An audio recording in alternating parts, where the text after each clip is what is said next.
Good evening, and thank you everyone for joining us today. This is the next presentation in our Celebrating 50 Years of Excellence, UW-SP's College of Natural Resources seminar series. This is one of many spring seminar series that we host, and so we'd like to thank you for joining us today. Before we get on to our speaker today, I would first like to take a moment to thank everybody who has made this seminar series a possibility. First of all, this was co-organized with the Wisconsin Center for Wildlife. I am the program development specialist with the Wisconsin Center for Wildlife, and my name is Jennifer Summers. And Stacy Allen Bonnick is a media relations specialist with the College of Natural Resources, and she has helped co-organize this seminar series. And so I would like to thank her in particular for all of her help with contacting potential speakers. And I'd also like to thank all of our CNR faculty discipline and department coordinators. Each one of them helped us identify some alumni to come and speak in this unique seminar series. So I'd like to thank each and every one of you for taking the time to consider some people and to reach out to us and provide your feedback and your input. So next, this is something that we like to honor the tribes each time that we have a public gathering, including virtual gatherings. So I would like to take a moment to recognize the University of Wisconsin-Stevens Point occupies lands of the Ho-Chunk and Menominee people. Please take a moment to acknowledge and honor the ancestral Ho-Chunk and Menominee land and the sacred land of all Indigenous peoples.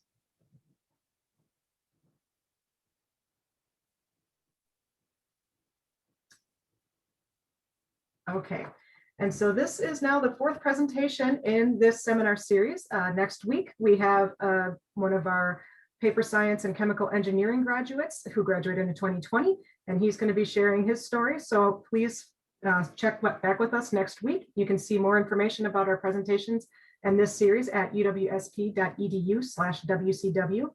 For more information, please check out our website. And now I'd like to introduce Scott Hangstrom, who's the director of Wisconsin Center for Wildlife, and he will spend a few minutes talking about why we are having this ceremony or this seminar series and what we're celebrating. Thank you, Scott. Thank you, Jennifer. It's my pleasure to be able to welcome all of you here to the College of Natural Resources Spring Seminar Series. And this time around, it's a celebration of the 50th anniversary of the College of Natural Resources here at UW-Stevens Point. And we all know the CNR is one of the biggest and the best of our institutions in higher education, perhaps in the world. And we now get a chance to reflect back upon our history a little bit. In 1937, Charles Watson, he taught the first course in conservation at UW-Stevens Point. In 1946, Fred Schmeekley, a name that many of you recognize, he developed or formed the Department of Conservation Education at UW-Stevens Point, which eventually became a Department of Natural Resources in 1968. And then ultimately, that department rolled up into a College of Natural Resources in 1971, when Daniel O'Trainer was hired as our new Dean of the College of Natural Resources. So here we are, 50 years later. We're celebrating the 50th anniversary of CNR. We have an outstanding slate of presenters from all of our College of Natural Resources disciplines and across all of our decades. And so I really do hope that you'll enjoy them. And with that, I'd like to turn it over to Jacob Prater, who will be introducing our speaker of the day. Jacob. Thank you. It's my pleasure to introduce Shantanu Pai. I'm glad Shantanu is included in our legacy of excellence, because I think Shantanu is excellent. So he earned a bachelor's degree here, I guess 7 years ago, in waste management. And he's taken that to all kinds of new different directions. He earned a master's degree since in urban planning at the University of Illinois, and he's now working on a PhD program there too. During this, he's worked as the assistant sustainability researcher at Illinois Sustainable Technology Center, and is now working as a zero waste coordinator there also. He's worked on all kinds of projects to help people reduce waste, both with private citizens, businesses, institutions, and governments. And I'm interested to hear about his journey. I think that's what he's going to tell us about, from waste management to urban planning. So Shantanu, take it away.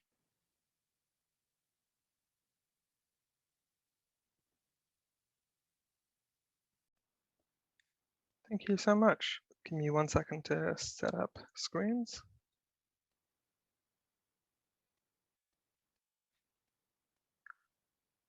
Jennifer, can we do a mic check? Can you hear me and can you see my screen?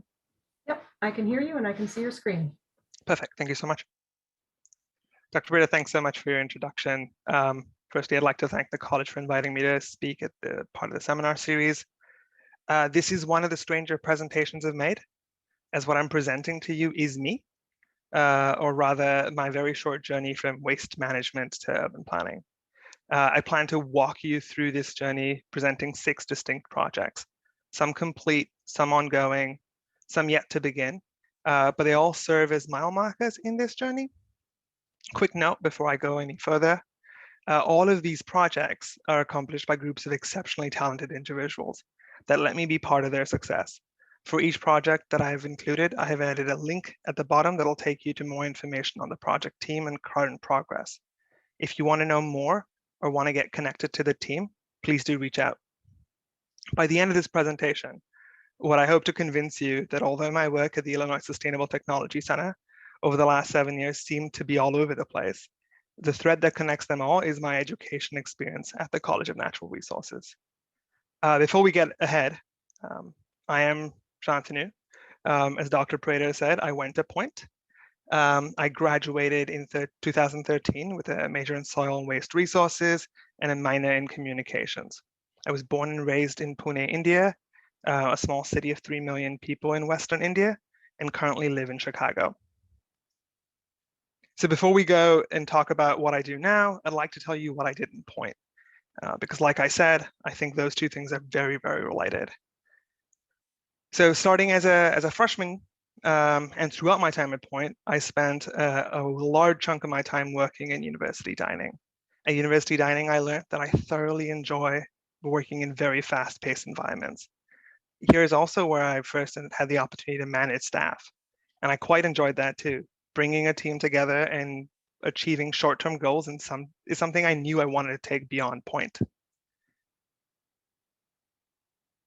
Beyond the coursework, I was fortunate enough to have the opportunity to be mentored by many fascinating instructors at the College of Natural Resources, some of whom are here today, some of whom are too cool to be here today, I would say. No, they're just busy and have lives and things are tough and we're in a pandemic. Also, jokes don't land when everyone's muted, so I'm assuming all of you are laughing now, so thank you for that. But given the broad breadth of the faculty in the program, I was exposed to projects both in wet lab settings and quantitative methods, as well as in community projects and qualitative methods. I realized that I enjoyed both forms of inquiry. And most importantly, I think I learned that I really wanted to be part of the enterprise of inquiry, which is a gift I still cherish most from the College of Natural Resources, that I could be both a practitioner and an inquirer or a researcher, something we see a lot in the College of Natural Resources, and something I only knew was possible because of the College of Natural Resources. Senior year, I served as the vice president of the Student Government Association. And although as a team we accomplished a great deal on campus that year, presenting the Green Fund to the student body and subsequently having it passed was incredibly fulfilling. Through this process, I uncovered that I enjoy the process of operationalizing ideas. I have fond memories of spending countless hours pitching the various ways we could fund a green fund that would finally help students operationalize their own ideas. And we spent hours negotiating that program, and it still exists today.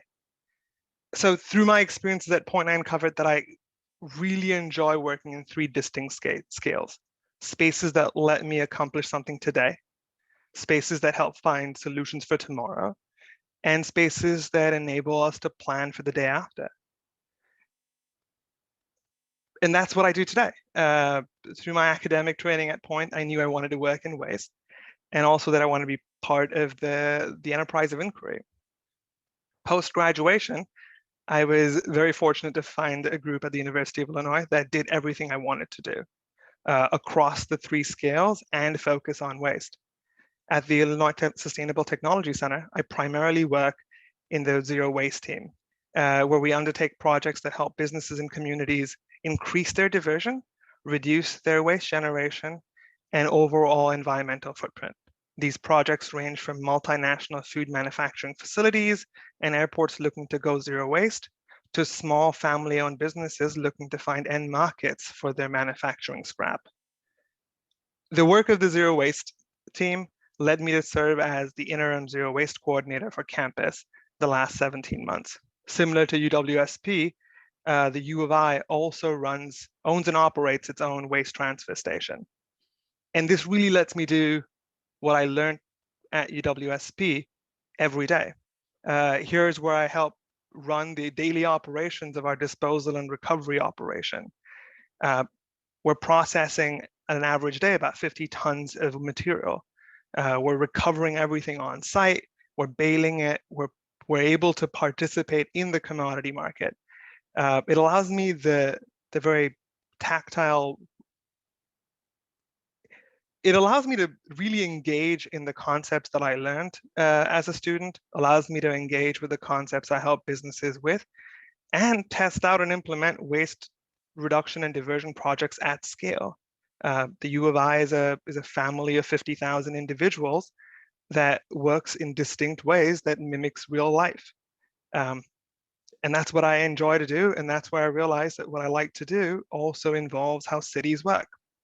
So in 2017, I enrolled at the University of Illinois at Chicago at the College of Urban Planning and Public Administration to enhance my analytical skills and ability to better communicate the challenges I encountered as a waste management practitioner. So still have waste in the lens, but I'm trying to use urban planning as my tool. This training allowed me to focus on solutions for tomorrow. For example, in 2019, I worked with fellow researchers at the University of Illinois, Chicago, to create a framework that appropriately measures the socioeconomic impacts of community and backyard composting beyond its very real carbon reduction potential. This has been part of my broader research inquiry of exploring community scale solutions for materials management. The ability, as most of us know in the waste field, transportation is a large carbon source in the entire supply chain of waste management. So being able to decouple that relationship allows us to gain a lot of carbon reduction through that in all the climate futures we're exploring. This work has also allowed me to be part of conversations where we're planning for the day after. Over the last few years, ISTC has been preparing for the incoming increase of waste materials emanating from our shift to low carbon energy sources. As part of this team, I've been able to lead some of the efforts to forecast the scale and location of where these end-of-life modules might arise and to help envision the needed recycling and repurposing infrastructure.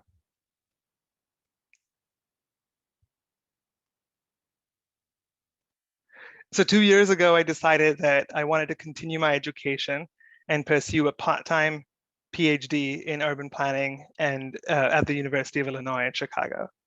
The PhD process made me put everything I like to do in a blender with the topic of climate crisis I wanted to explore, and outpoured 3 new questions that I currently explore. Namely, what are possible futures? Whom are those futures for? And how do we prioritize today? And I think this is where my current experiences, my education at UW-SB, and working with folks at the CNR really helped me understand that it's okay not to know what happens. I think the way I've been trying to explain it to myself is my true experience moving to UW-SP from India is that I don't want to say leap of faith because that's larger than it needs to be, but it's close to that. It's the idea that the PhD process, I have no idea where I go with it. These questions are ephemeral. And that's what it's like to have a 17-year-old move to a country where there isn't an international airport. I moved from this town of 3 million people to Stevens Point, which on a good day has 40,000 people. And I didn't know what the 4 years was going to be. And to know that 13 years later, I feel fairly fine where I've been, allows me to go through and explore these really ephemeral concepts with some ease. But even though I go through that PhD process and focus on them, on what climate futures look like and who they are, and what they mean with methods that I'm not usually comfortable with. I'm looking at critical geographies of what do futures mean for people we don't know, and what is today, right? You don't go through a waste degree ever having to consider the concept of time, unless you're talking about how long it takes for something to decompose, and then yes, you do. But outside of that very tangible thing, you're not thinking of time as one of these concepts. But I like to remind myself that I was able to do, moving to the US and moving to Point and moving from Point to Chicago and now working here, that this would still be viable and still be possible. But even though I go through all of that, I still happen to be deeply and entrenched in waste. The idea of waste is what I still look at. I still look at the waste. I still look at everything I look at through the lens of waste. And now that lens has gotten a little thicker with a little bit of urban planning in it. But when I'm thinking about climate futures, I'm thinking about the material aspect of climate futures. I'm currently working with a group of environmental engineers where we explore the concept of renewability of the materials that sustain the renewable energy transition in our cities. So when we're comparing photovoltaic charged electric vehicles to diesel fuel electric vehicles, how renewable are each one of these concepts? We're exploring the idea of materiality in both the process, the outcome, but also within cities. This, although engages critically with the concept of renewable energy, it tries to place renewable energy conversation in a much needed broader conversation of what I like to call wastes from energy. In the waste world, we're used to talking about wastes to energy, but what I would like to talk about is the wastes from energy. Finally, the most recent of my projects is my broader inquiry of the implication of movements, both current and past, that advocate for dematerialization, that both have or have had in cities. The real tangible exploration of this is as part of a larger program that we're doing at ISTC, where we're looking to see what the impact or the potential of capturing surplus food in farms would be to feeding people today. So connecting food insecurity and surplus food in the farms. These are movements that have existed in the past. They have looked to combine themselves in the future. But what does that mean to the concept of cheap food, to the concepts of organic produce, local farming, or the new trend of ugly produce or imperfect produce? These are strategies that aim to be dematerialized. These are strategies that aim to dematerialize society. But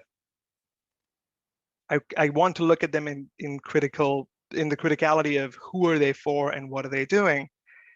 This, to me, again, is truly full circle. As I was introduced to the environmental movements of living intentionally, or voluntary simplicity, or appropriate technologies at Point. And it almost took a decade for me to connect them back to my practice as a waste management professional. And that's my journey. It's a fairly short presentation. It's the pandemic, and I want to give you all back some time. But I'm happy to take questions. I intentionally kept this shorter than it needed to be, because we can talk about what this means and what these journeys look like.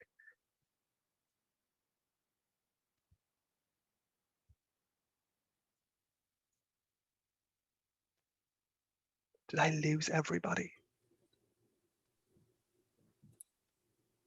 So Shantanu, I'll jump in with a question right away. Good to see you, my friend. Good to see you too. What is your path over the course of the next 10 to 20 years?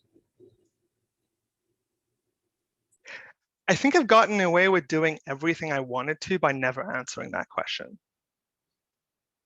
I think I don't know. I don't quite. I mean, and for people who don't, Rob inherited it. Dr. McKitch inherited me as one of his students when my advisor retired, and I've always wanted to do 90 different things at any given moment. So I don't quite know. I do know that I want to stick to materials. I know that's something I love doing. I want to engage with it critically. I've been flirting with the idea of green jobs, and how green jobs and what they mean for people working outdoors, right? So the green jobs movement, living outdoors, and post-incarceration. That's a whole new thing.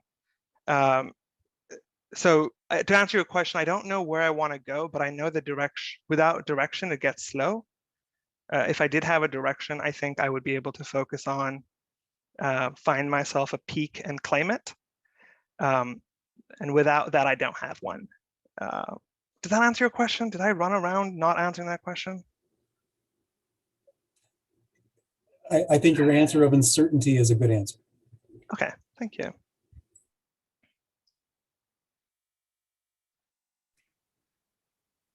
I think Carter has a question. Yep, I just saw we have Carter O'Brien, so would like to ask a question. So I'm going to allow you to unmute, Carter. You should be receiving a message to unmute to ask your question. Hey, Shantanu, that was fantastic. I wanted to actually ask, because this came up in a conversation I had literally this morning, what you think about the best ways to approach the fact that when you look at a city of Chicago, for example, that the waste footprint as part of all of these climate change driven conversations, waste is like it's not even a sliver of the pie, the way they've categorized this. And I'm just curious, is there any justification? Like, is it really accurate to say that waste is 3% of the city of Chicago's footprint and buildings are 72%? Because my feeling is that you probably would have a different take on this matter. Yeah, and so I think it's clear in my presentation, I like to work in teams. A thing I also learned in Point, but one of my forever collaborators, John Mulrow, and I were talking about the idea that there's an embodied energy of a city, and that's where all the climate impacts of waste are hidden. And you get to see them in very unfortunate ways ever so often. You get to see them during a disaster, right? Where the rebuilding of a city's, the energy that's required to rebuild a city after a disaster is a function of poorly managed materials during a disaster. And I'm not saying that's where we go to ask that question, but that's one example that always comes to mind, that the 3% suddenly becomes a much more significant number. Also, how we purchase stuff doesn't almost, so think of a large company like OfficeMax, Office Depot, or Grainger. Most of their carbon emissions are scope 3 emissions. It's you and me using this stuff. So the implication of me using my drill without replacing it or repairing it appropriately, those carbon emissions, those values stick with the drill rather than with me or the waste. So the using materials inefficiently, that doesn't get appropriately tacked on to waste, but to other sources of our economy. I don't have a better way. I think the US EPA has explored adding on to the emissions, but I don't think I have a better way either. I want to go back to the reduction, right? If we use less through the economy, then that'll appropriately account for the materials? Does that help answer your question, Carter? This is a really hard question. And Rob might have more to say on this. Can I pass to my advisor? Is that allowed here? Anything's allowed here. Perfect. No, by all means. Yeah, no, if you'd like to, if Rob, if you'd like to weigh in, that's absolutely. Oh, you're going to hate me on this. I just had to take a phone call, so I didn't even hear the question or the explanation.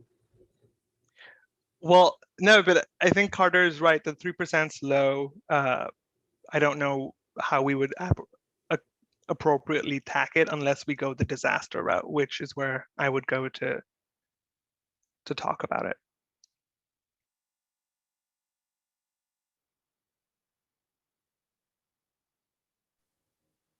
If there's if you want to move on to the next question, it looks like Chris Yankee has a question, and are you wanting to move on?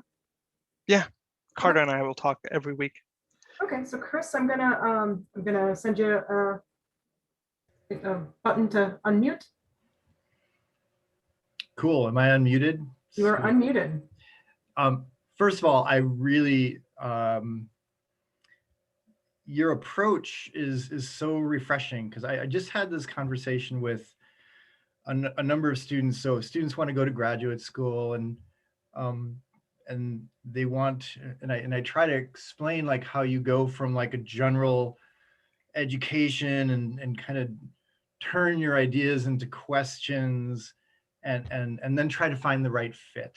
And so hearing you talk is refreshing, because it seems a little bit contrary to kind of a normal way of doing it. But I want to ask the general question, and you kind of answered it, but I just want to ask it anyway. So you have all these ideas.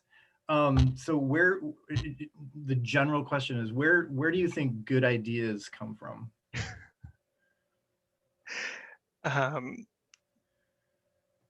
For me, good ideas come from teams.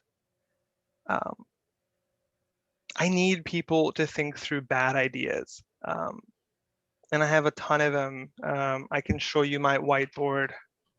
Right, the idea machine is always here now that the home is my home. But I'm one of those people that needs people to think through how to make an idea better. I'm fortunate to be able to have access to those people. I think somebody at Point taught me something really, I can't remember who, but it's something I still do, is always do the readings. So if I have a question, I'll spend a ton of time on Google Scholar or the internet trying to see what someone else has. Look at trade manuals. And I want to say it was Rob who said fail fast often, right? It's the thing that his lab, I think, still does. I don't know, but it was the test as many ideas you need to before you get a good one and then stick with it. So that's where I think ideas come from. Outside, the very obvious one is clients. Having working for a forward-facing organization, clients is where most of my ideas come from. They come with a problem that I get 60 to 80 days to figure out, and that's where a good idea comes from. Thanks.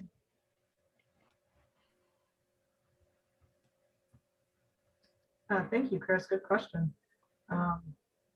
I too get a lot of good ideas from working with teams with a variety of different people. I can't agree with that more. I wanted to point out, Scott had a question. He actually had a question about the Green Fund.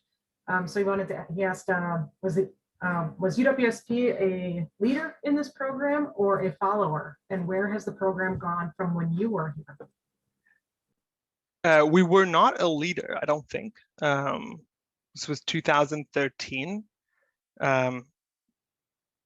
We were one of the first UW schools. I think we were school number 3. I think we were a leader in the way we organized the group.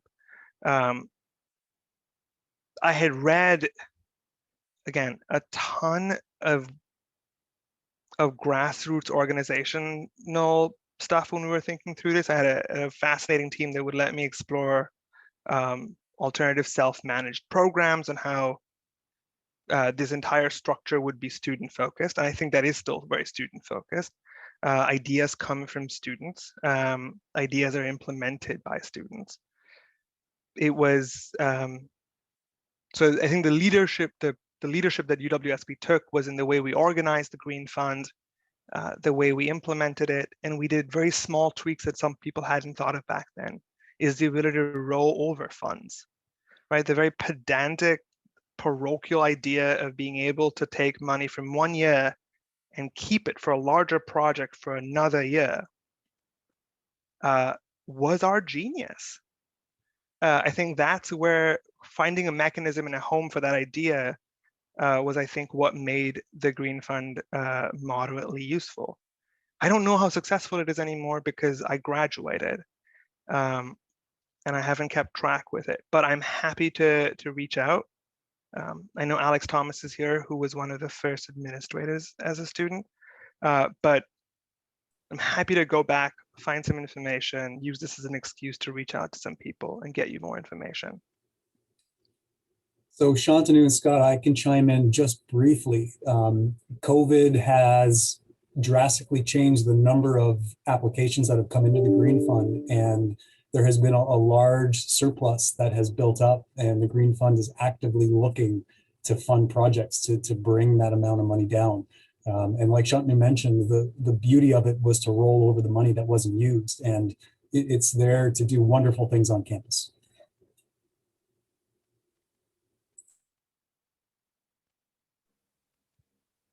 Okay, we have another question here. It's this is from Kurt. He says, how does Chicago handle large volume fall leaf pickup and plant and woody cuttings? Do they keep it local and compost and improve soils locally as an agriculture production, park planting, amendments, community gardens, etc.? Or does most of it end up in a landfill? Kurt, you asked a fascinating question. So like Wisconsin, the state of Illinois also had a landfill ban that was passed in the late 80s. City of Chicago is one of the only cities of its size in the nation that doesn't have curbside collection for yard waste. Why that is the case, I have no idea. I can't comment on that. I mean, I can and I'll get in trouble, and this is recorded, so I won't. So the city of Chicago does take their landscape material to compost sites. Most communities outside of Chicago, the suburbs and the region around it, does have a fairly good handle on its yard waste. It does get composted and it does get reused. The complexity of this problem is unique, right? Because you would think, I mean, I don't know if it's unique to this audience, but to most audiences, it's unique because we're having a hard time both finding end markets for that compost to make the supply accurate, but also we're having erratic demand surges, so we're not having a lot of people participate in these programs. I was just talking to Dr. Prater before this conversation. I'm part of a team at ISTC that's working on mapping the flows in one county. So in Lake County, we're mapping the flows of how much food scrap and yard waste or leafy green materials are there to turn into compost to then be reused on site in the community gardens and the farm. So is that mass balance or material flow subsequently handled within the same county? So Chicago is a weird one, but everybody else or most people in the state do compost and recycle their nutrients.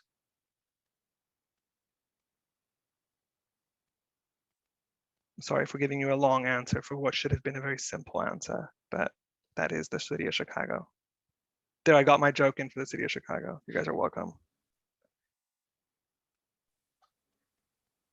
Interesting, thank you.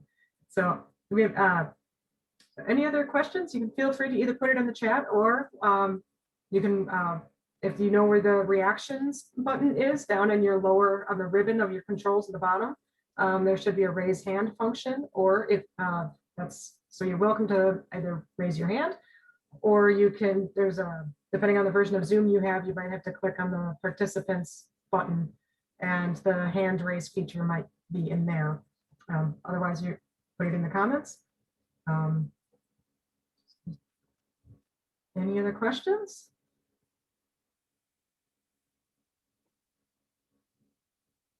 Other people always ask my questions, so I always wish I have like better questions to ask. No. Again, we're in a pandemic. We can use 40 minutes outside of our screen. So if people would love to give you time back, but I'm also happy to stay and chit chat about waste and urban planning.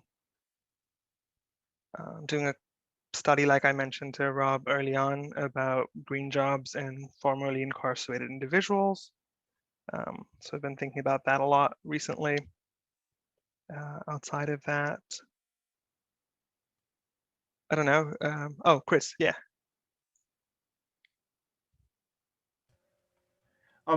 Actually, that was thanks for reminding me about the formerly incarcerated, and just thinking more of. And again, this goes back to, well, one, not every idea is a good idea, which you already covered, and just, but just this, I don't know. There's a lot of. I'm just thinking on the education part of the formerly incarcerated, and would there be value in having educational programs available to them? I know some people are doing this, but I was wondering, if there's a place for point in this. I don't know if I want to call it an arena. It's not an arena. It's a population of people that could really use some, a leg up. And is there a role for us as an educational institution to provide that? And could that be part of your solution? Yeah, Chris, it's funny. I'm going to say something that I'm not comfortable saying in public yet, but I'm going to, because my study is looking at whether we're using the formerly incarcerated as a labor force to subsidize the green movement. So I'm looking at that in a critical lens of us using this labor market in a very unfortunate manner by training them and paying them less and not providing them with benefits that are warranted in traditional agriculture, right?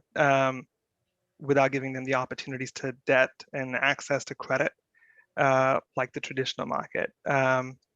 So yes, I think there is an opportunity, and there is a very unique opportunity that outdoor work has for the formerly incarcerated, because the training itself allows them and allows the labor force to experience things outside of their cell. It creates jobs in markets that are underemployed right now, but we need to critically engage with the concepts of giving these individuals jobs without understanding that we might be doing something that is not very favorable. Does that make sense, Chris? Like, that's what I'm looking at. It makes perfect sense. And what you're talking about, an actual real world problem that's going on now, and looking at that critically, which is brilliant. The one that's been in the news, right, is using incarcerated on fire lines and using them to fight fires. And then, right. And then when they get out, they're not certified, or they can't get jobs. That seems like custom made for like an institution like ours to somehow figure out how we can credential that population, as a, I don't care what you call it, social justice or whatever, the right thing to do, and so they're putting in the work. There are things called experiential learning credits, in the world, that they should have access to. How can we do that? Yeah, and if this is a good example of where that idea came from, right?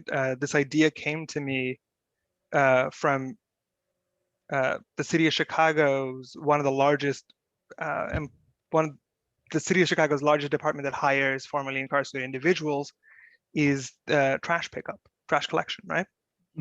And as the city explores outsourcing, those jobs might go away. And those jobs might go away for cost savings for taxpayers, and those are real and very tangible experiences that people like us enjoy that have the ability to pay taxes. But there are also 4,000 jobs that go away for the formerly incarcerated that spent years learning how to drive trucks, right? And some of us have seen garbage trucks move. It's a really high skilled endeavor that has very limited skill transfer.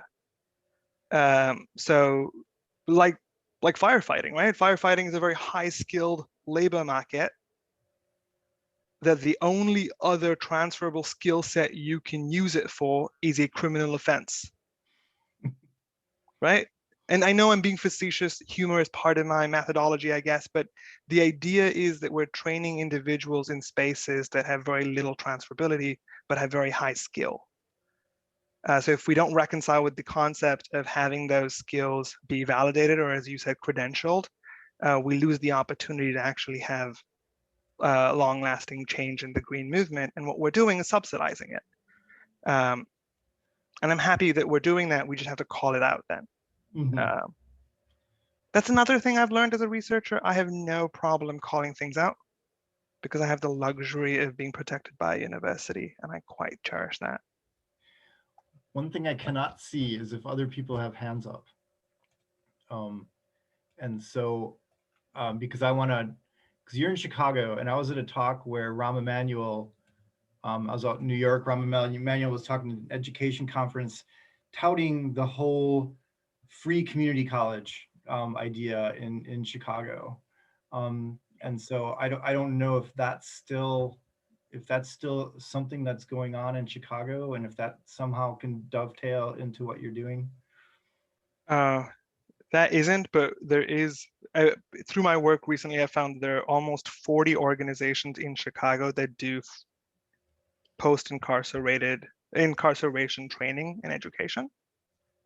So I haven't thought about that, but thank you for that space to go to. Yeah. Again, I want to remind everybody that what I went to school for was garbage. So I look at everything as materials flows, right? So I'm trying to see how, and what I use for materials flow is tax data. The methodology of most of my work is using government documents to follow how money moves, because it looks like it's data we're fond of knowing, right? We know how to use that data. We know how to use material flows in waste, and I just use dollars instead. So speaking of garbage and waste, there is one other question. So in the world of waste reduction, how can we best get to where you feel we need to be? Education, incentivize, brute force, or what? Which actually, this is a question I'm curious about. Like, how do we reduce the overall waste stream? I think using less, right? But again, it falls in this world, or more like this world. Talking about degrowth as a concept, where we voluntarily shrink the economy. That is the most radical idea I will ever subscribe to, I think, as a research concept. But that's what I think. I think is using less materials or using materials more efficiently is not the right answer. Using materials more efficiently allows us to use more of it. Right? The Jevons paradox. We've all heard about it. I think I learned about it in Point. The Jevons paradox, for people who don't know, is the more efficient we are at using something, we use more of it in total terms. And a lot of people have looked at it in sustainability, in material usage that is absolutely occurring. The more we use The more efficiently we use materials, the more of that material we use. Think of lithium ion if you're thinking of an example. But the idea of needing to use less materials is an easy way. Easy being the operative word. How we operationalize that easy concept is where I don't know. So I think using less is the solution. How we get there. Yeah, I guess, do you have any, I mean, it's like, I feel like we all kind of have this idea that, yeah, we need to use less, but how do we get the general population to embrace such a thing? Like, do you have any ideas regarding that? Or Yeah, I do. I think, and this is one of the crazy ideas, I don't think this is academically, this is just if someone was asking me off the cuff, right? A carbon tax would be one way, but also a moratorium on patents if we're talking crazy ideas. The idea to uncouple innovation. I'm not saying we do that. It's not what I'm saying. I'm just saying if we had ideas that we were radical. I think one idea that doesn't work is continuously making this a individual problem.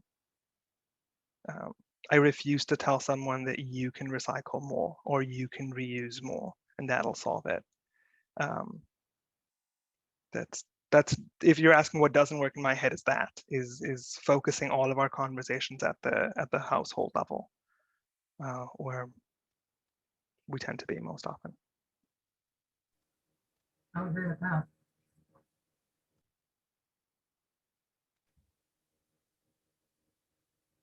Looks like Kurt has a comment. He just says, oh no, he's asking, he says, are urban planners talking more about community designs with less commuting due to the changes from COVID-19 and possibly COVID-21 and the trend of people working more from home and less travel even long distance? These societal changes may be long-term. Yeah, again, this problem came to us we all looked at it differently, right? One of my largest collaborator clients, is the forest preserves of Cook County. And for the land managers here, they saw a surge of people going in and visiting the forest preserves, a highly urban area. And for me, it was not the concept of waste. Again, I look at everything through the lens of waste. COVID comes into a city, people go to the shops less, people go to the way we procure materials changed.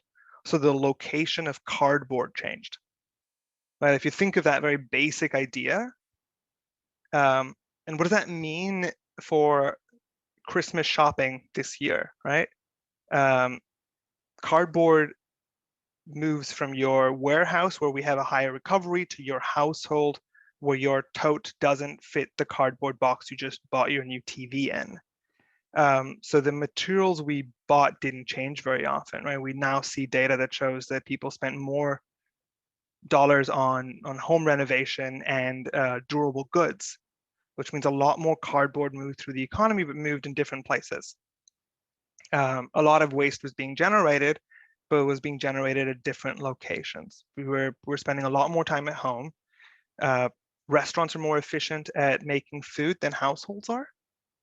So although we don't know it yet, we probably saw an increase in food scrap generation. Right? And that's what we're looking at across researchers.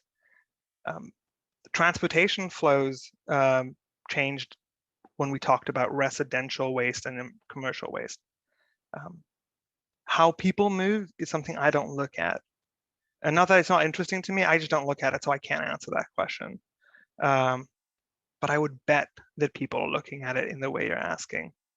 I'm only fascinated with garbage. So I've been only looking at it through that very specific lens of how the materials we buy and move are moving different locations and what that means for commodity markets, recycling rates, embodied energy.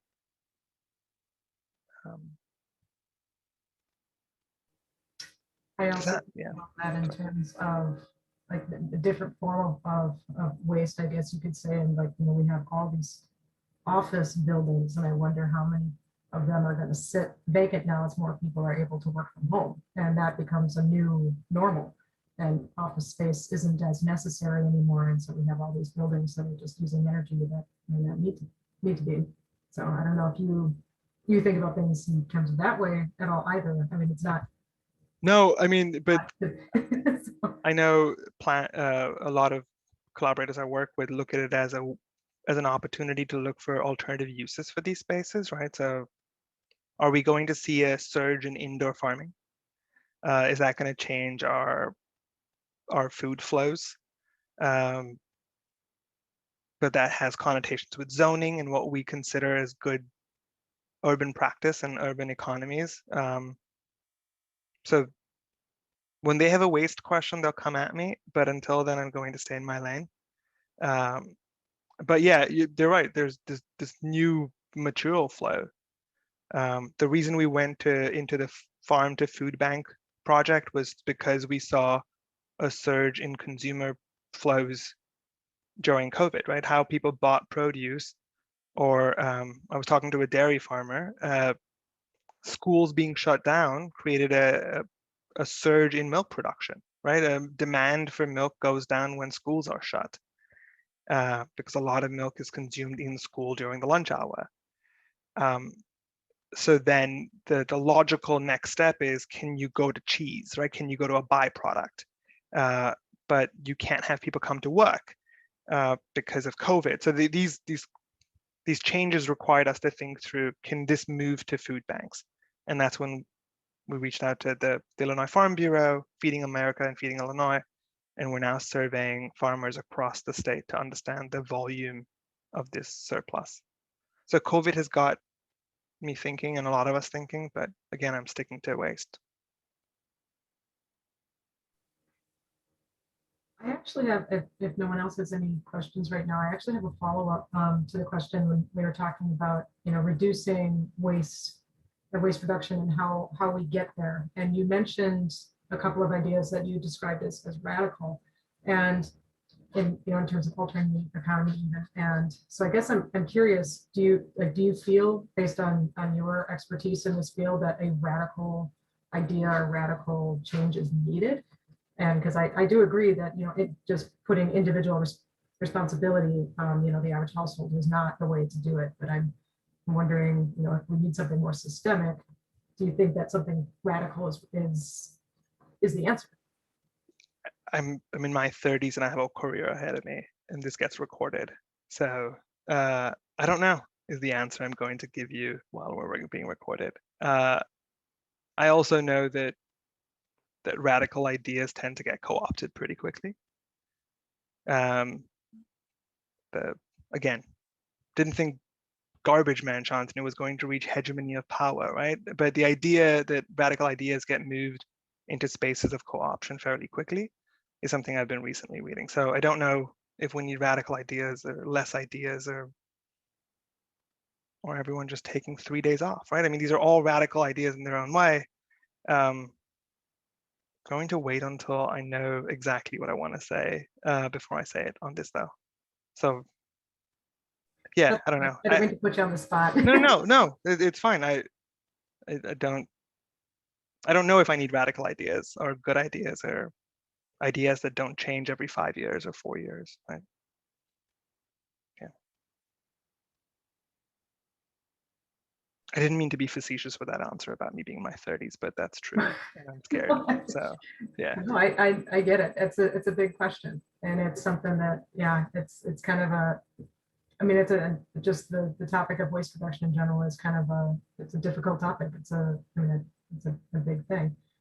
And so, yeah, Scott's just commenting here. He says, he asks, where are we headed regarding conversion of waste to energy? We hear a lot about wind and solar, but not so much about biofuels and methane production. Yeah, at the waste transfer station where I work, we're exploring a lot of, so there's me and my team at ISTC, but there's a whole other team that does waste valorization. And we're actively exploring all of those pathways. So plastic to oil, we have a whole team that works plastic to oil, plastic to bitumen. So I think they are being looked at. They're being looked at scale now. We're talking about operations that do 100 tons an hour kind of operations. But to put that in perspective, an average landfill is taking 400 tons. Like, I mean, we're not at scale at waste generation. But again, I'm going to go back to my man Javon. The more efficient we get at becoming handlers of waste, we become importers of waste. Anaerobic digestion in the wastewater field has been matured, and that's where most of our methane production comes from waste. Co-digestion is being developed, but we haven't been able to commercialize that in large cities. I don't have an opinion about waste to energy. I work in an office that does a lot of work with waste to energy. I think most recently we're looking at a movement to go from waste to hydrogen. The Department of Energy has been putting fairly large resources in operationalizing how you go from large chains of carbon to release the hydrogen of it for hydrogen use. I think it creates a lot of innovation, and it's exciting and it's fun to work on. So I think that's where that's going. If that answers where we headed, that's where we're headed. We're headed in a lot more innovation with the hydrogen space. The efficacy of turning waste to energy to then fuel your car is questionable. But nobody pays me for that question. So that's an LCA question. How much resource goes into making a material that you use and then goes and processed to make biofuels is a different question though. Well, we are coming up on 6 o'clock. So if anybody has any more questions, I think we can entertain a couple more. Otherwise, I do want to thank you, Shantanu, for your time, and thank you again for speaking with us today. This was really informative, and yeah, Kurt says, these are really important issues, and I agree. It was, this is nice to have. I appreciate you, being willing to kind of participate in this kind of more informal, Q&A. This has been really, really fascinating and really interesting. So I think that, I would just like to, thank you again. And Scott, if you wanted to say anything. Otherwise, if anybody wants to stick around and, just say hi to Shantanu, I would invite you to do so, and I can unmute you if you'd like to do that. But thank you again. I appreciate the comments, Shantanu. It's I'm just a wildlifer, but it's something that I carry thoughts on waste and energy with me every day, and everyone should, because it influences our daily lives. And I don't have the answers. That's why I was asking a lot of questions online, because I'm hoping you, experts like you, will come up with the bright answers we need for our future. But thank you for coming and presenting and sharing your ideas. Appreciate it. Thank you so much for having me.